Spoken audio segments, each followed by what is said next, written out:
안녕하세요. 매일 새로운 사연을 전하는 읽어주는 사연 라디오입니다. 구독과 좋아요, 많은 공유 부탁드립니다. 오늘의 사연 시작하겠습니다.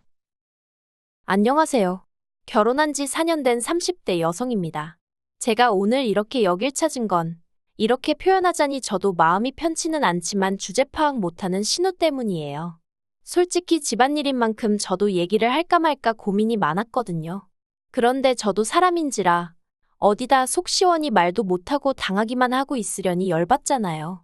그래서 하소연하러 왔습니다.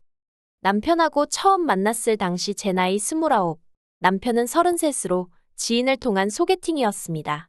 제가 남편과 나이 차이가 나다 보니 첫 만남에 대놓고 결혼 생각을 하고 나온 건 아니라고 말을 했었거든요. 나중에 남편이 말하기를 그때 솔직히 좀 황당했답니다. 나이 29이나 먹은 여자가 내숭을 떤다고 생각했다나요? 하지만 전 정말로 29이란 제 나이가 많다고 생각하지도 않았고 솔직히 아쉬울 게 없었어요. 결혼 생각이 없다는 말도 제 입장에선 남편의 입장을 배려해서 한 말이었고요. 그리고 말이 나왔으니 말이지만 소개팅도 그냥 중간에 주선한 지인이야도 만나보라고 괜찮은 사람이라고 그래서 만났던 거지 해도 그만 안 해도 그만인 상황이었습니다. 하지만 처음 제 마음이 어땠던지 간에 남편은 저를 무척이나 마음에 들어하는 눈치였고 이후로 매우 적극적으로 다가왔어요. 그래서 저도 얼마 못 가 마음의 문을 열고 2년의 진지한 교제 끝에 부부의 연을 맺게 되었지요. 결혼까지 이르는 과정에서 크게 어려운 부분은 없었습니다. 양가에서 반반씩 지불하여 신혼살림을 시작할 아파트 한 채를 마련해 주셨고 그 외 예단부터 시작해서 혼수도 서로 뒷말라오지 않을 정도로 적당한 선에서 남들 하는 만큼 했거든요. 구체적으로 하나하나 따져보진 않았지만 양가에서 지출한 총금액만 놓고 보자면 남편 쪽이 40, 저희 쪽이 60 정도 했을 거예요. 외동인 저와 달리 남편은 위로 시집안 누나가 있었는데 이로 인해 어머님 아버님이 돈 쓰는 데 있어서 나중에는 주저하시는 게 눈에 보였거든요. 그걸 눈치채신 저희 부모님이 배려하시는 마음으로 조금 더 내주신 걸로 알아요. 결혼 당시 저는 대학 졸업 후 운 좋게 바로 시중은행에 취업하였고 남편은 대기업을 다니고 있었습니다. 그리고 결혼은 현실이다 보니 앞으로 먹고 사는데 솔직히 큰 문제는 없겠다고 생각을 했지요. 제 연봉하고 남편 연봉을 더하면 어디 가서 목에 힘 꽤나 줄 정도까진 아니더라도 남들 하는 거 어느 정도 흉내는 내고 살겠구나 싶었으니까요. 그리고 실제로 지난 3년 동안은 어느 다른 부부들처럼 작은 다툼이 종종 있기는 했어도 결혼 자체는 하기를 잘했다 싶을 만큼 비교적 원만한 생활을 이어갔어요. 하지만 지난해 남편이 뜻밖의 이야기를 꺼냈습니다. 남편이 일하는 부서에 해외파 매니저가 새로 왔는데 자기가 해외파라 그런 건지 국내파 직원들을 대놓고 무시를 한다고요. 그리고 남편은 본인도 말하기를 운이 좋아서 대기업에 들어갔지 학벌 자체는 좋은 편은 아니에요. 그렇다 보니 매니저가 국내파 직원들 중에서도 유난히 저희 남편을 미워라 하면서 걸핏하면 남편이 한 업무를 가지고 다른 직원들 앞에서 망신을 주더랍니다. 그리고 그로 인해 남편이 말하기를 솔직히 얼마 전부터는 아침에 출근 준비를 하는 것 자체가 스트레스고 고역스럽게 느껴진다며 어떻게든 이직을 하고 싶다대요. 그리고 그토록 괴로워하는 남편에게 차마 사회생활이 다 그런 거다. 이직은 무슨 이직이냐 어딜 가도 이상한 사람은 있기 마련이니 조금만 참고 견뎌라 차마 그렇게 말을 할 수는 없더라고요. 아쉬운 마음이 크긴 했지만 남편의 결정을 믿고 따라주겠다 했습니다.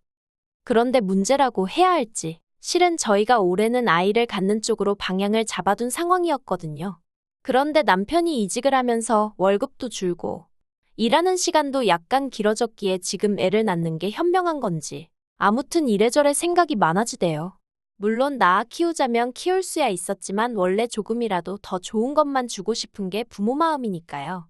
그리고 이런 고민으로 제가 골머리를 앓고 있던 무렵 남편이 황당한 일을 벌였습니다. 그건 바로 이사를 고민하시던 어머님께 저희 집 근처로 이사를 와달라고 했던 거지요. 제가 어이가 없어서 남편더러 도대체 무슨 생각으로 그런 거냐니까 한다는 말이 가까이 살면서 이런저런 도움을 받아보려고 했답니다. 하다못해 반찬이라도 한두 개 얻어먹으면 그나마 살림에 도움이 되지 않을까 싶었다나요. 황당하고 어이가 없었지요. 까놓고 말해서 그깟 생활비 몇 푼 아끼자고 어머님 아버님 곁에 살고 싶어하는 며느리가 몇이나 있겠어요? 하지만 남편은 정말 좋은 뜻으로 그런 거라며 황당해하는 저에게 억울하다 난리였네요. 그리고 결국 어머님은 저희 집에서 걸어서 10분도 안 걸리는 곳으로 이사를 오셨습니다. 어머님의 이사와 관련해서 제 나름대로 우려했던 몇 가지가 있었는데 그중 하나가 어머님의 방문이었거든요. 그리고 아니나 다를까 우려했던 대로 이사 이후로 어머님은 걸핏하면 저희 집에 찾아오시기 시작하셨습니다. 연락은 하고 오실 때도 있었고 안 하고 오실 때도 있었는데 어느 쪽이든지 간에 집에 저희가 있는 한 문을 안 열어드릴 수는 없었으니 큰 차이는 없었어요. 그리고 솔직히 때로는 어머님이 안쓰럽게 느껴지기도 했었는데 그게 실은 어머님도 어머님대로 집에만 있는 신우랑 부딪히기 싫으니까 대피하듯 저희 집에 오시는 거더라고요. 그 얘기를 듣고 나서는 그래도 한두 시간이라도 저희 집에 계시다 가시면 마음이 풀리신다니 다행이다 싶기도 하고 그래서 저도 제 나름대로 어머님께 잘해드리려고 마음을 많이 썼어요. 숫기 없는 성격인데도 말도 먼저 걸고 그랬더니 어머님은 저랑 당신이 많이 가까워졌다고 느끼신 모양이에요. 언젠가부터 저더러 혹시 신우 소개해줄 만한 사람 없냐며 저에게 부탁 아닌 부탁을 하기 시작하셨으니까요. 그런데 제가 은행을 다니고 있긴 했어도 외국계이기도 하고 사무실로는 겨우 일주일에 한 번 출근을 하는 수준이었으니 다른 직원들과 교류가 많지는 않았거든요. 그렇다 보니 저도 다른 직원들에 대해서 많이 알지를 못했고 또 다른 사람도 아니고 신우한테라니 말이 쉽지. 여러 가지로 생각을 안 할 수가 없잖아요. 그래서 몇 번이나 완곡하게 어머님께 죄송하다고 말씀을 드렸지요. 그런데 다른 걸로는 절 크게 난처하게 하신 적이 없는 어머님이셨는데 이 일만큼은 크게 실망하시고 서운한 티를 내시는 거예요. 그래서 결국 안 되겠다 싶어서 남편에게 신우는 어떤 스타일을 좋아하느냐고 물었습니다. 그랬더니 키 크고 능력 있는 사람이면 좋겠다 했고 그때 문득 한 사람이 제 머릿속을 스쳤습니다. 저희 팀의 새로운 분이었는데 키도 크고 싱글이라고 했었으니까요. 그래서 저는 어머님 기분도 풀어드리고 남편에게 고맙다는 소리도 좀 들어볼 생각으로 그 상사와 신우를 만나게 자리를 만들었어요. 참고로 신우에게 먼저 사진도 보여줬고 신우가 좋다고 해서 만든 자리였습니다. 그리고 그렇게 두 사람이 만났는데 일단 신우는 제 상사가 싫지 않았던 모양이에요. 외모도 나쁘지 않고 매너도 있더라며 내심 또 연락이 오기를 기다리는 눈치였으니까요. 하지만 저희 상사는 저에게 문자로 어쨌든 신경 써줘서 고맙다는 연락을 해오긴 했지만 솔직히 저희 신우가 마음에 들지 않았던 눈치였습니다. 제가 무슨 일이라도 있었냐고 조심히 물으니 상사가 그냥 저만 알고 있으라면서 하는 말이 아무리 소개팅이라고 해도 첫 만남이고 둘 다 나이가 40이 넘었는데 그러면 어느 정도 서로 매너가 있어야 하는 거 아니냐면서 알고 보니 식사부터 시작해서 커피에 간식까지 다 얻어먹은 것도 부족해 저 집에 안 데려다 주실 거예요? 그러더랍니다. 집이 완전히 정반대 방향이었는데 말이에요. 상사가 하는 말이 제 신우라는 것도 알고 있고 제 입장도 난처하겠다 싶어서 집에까지 데려다 주기는 했는데 한마디로 남자한테 바라는 게 많은 여잔 것 같아서 별로랍니다. 그래서 제가 정말 죄송하다고 그런데 혹시 제 입장을 생각해서라도 한 번만 애프터 신청을 해주시면 안 되겠냐고 물었어요. 그랬더니 상사가 자기 누나도 시집살이를 호되게 하는 걸 봤다면서 알겠다고 한 번만 더 만나보겠다고 대신 자기한테 더는 다른 걸 기대하면 안 된답니다. 그래서 정말 감사하다고 인사하고 신우에게는 남편을 통해 제 상사인 만큼 매너 있게 행동해달라고 말을 전했지요. 하지만 역시나 상사는 저희 신우가 어지간히 마음에 안 들었던 모양이에요. 두 번째 만남 이후로 슬며시 제가 어땠는지 물으니 저번보다 더 단도직입적으로 얼굴은 이쁘장한데 성격이 별로라면서 딱 잘라 말하더군요. 게다가 두 번째 만남에서도 신우는 1원 한 푼 쓰질 않더랍니다. 그러면서 이건 돈이 문제가 아니라 마인드의 문제인 것 같다대요. 그런 이야기를 듣는 내내 제 낯이 얼마나 뜨겁던지. 그래서 저도 더는 상사에게 부탁을 할 수도 없고 그저 여러 가지로 죄송했다고 몇 번이나 사과를 드렸네요. 한편으론 신우도 두 번째 만남 이후론 저나 남편에게 이러쿵저러쿵 말이 없었기에 그럭저럭 잘 마무리되는 듯 했습니다. 그런데 이후가 문제였어요. 며칠 후 남편이 저더러 이야기 좀 하자더니 불같이 화를 내기 시작했습니다. 알고 보니 저희 상사가 부모님이 안 계셨던 모양이에요. 저는 몰랐다고 했습니다.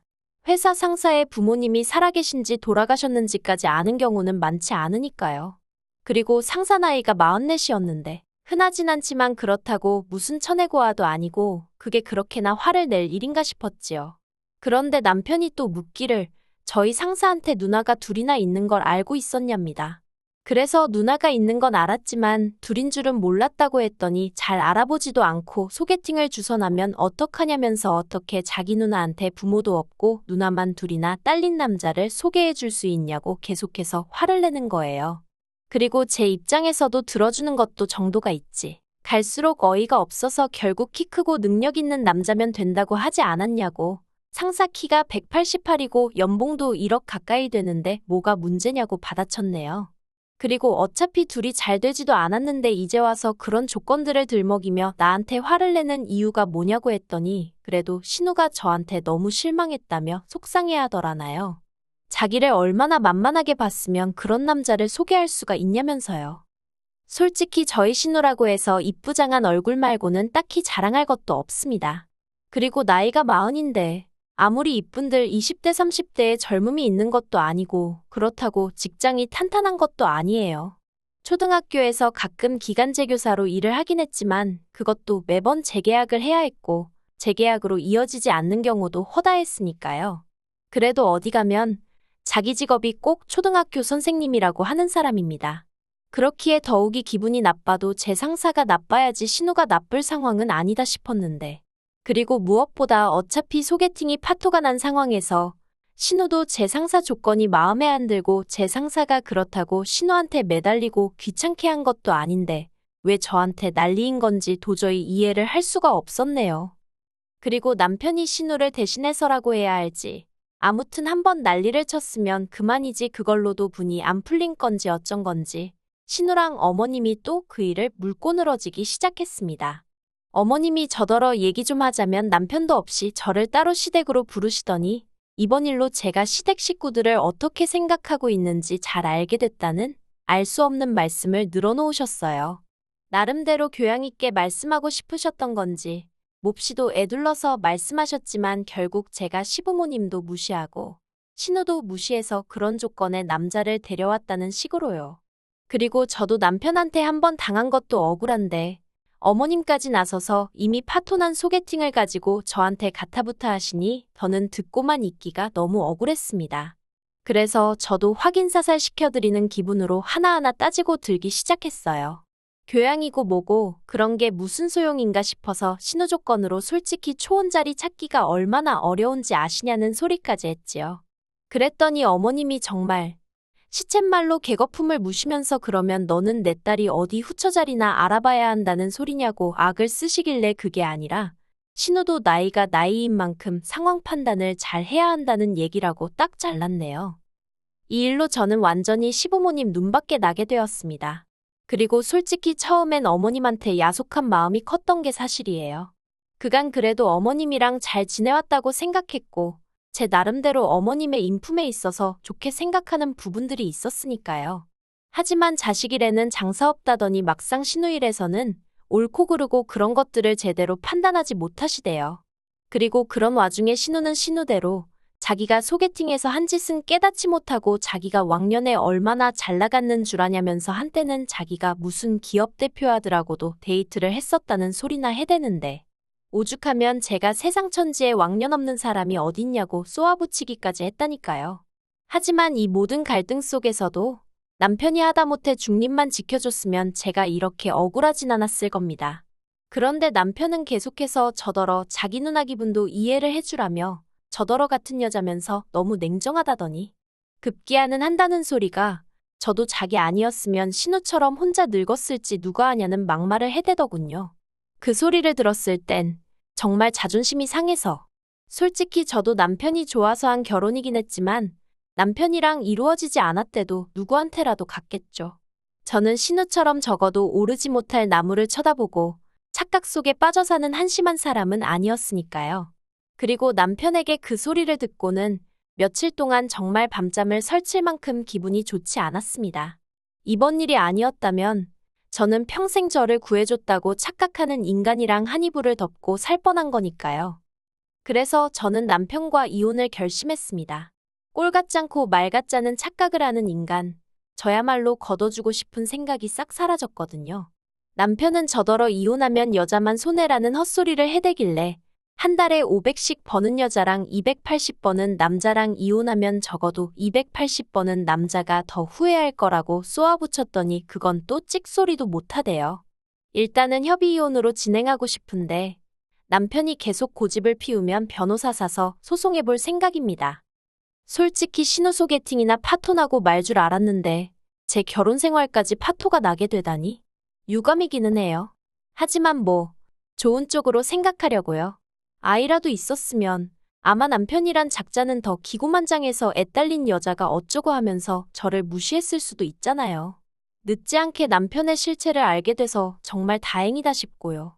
앞으로 지리한 시간 싸움일 테지만 지치거나 흔들리지 않을 거예요. 긴 이야기 들어주셔서 감사합니다. 오늘의 사연은 여기까지입니다. 구독과 좋아요, 알람 설정해주시면 앞으로 더 좋은 사연으로 찾아오겠습니다. 감사합니다.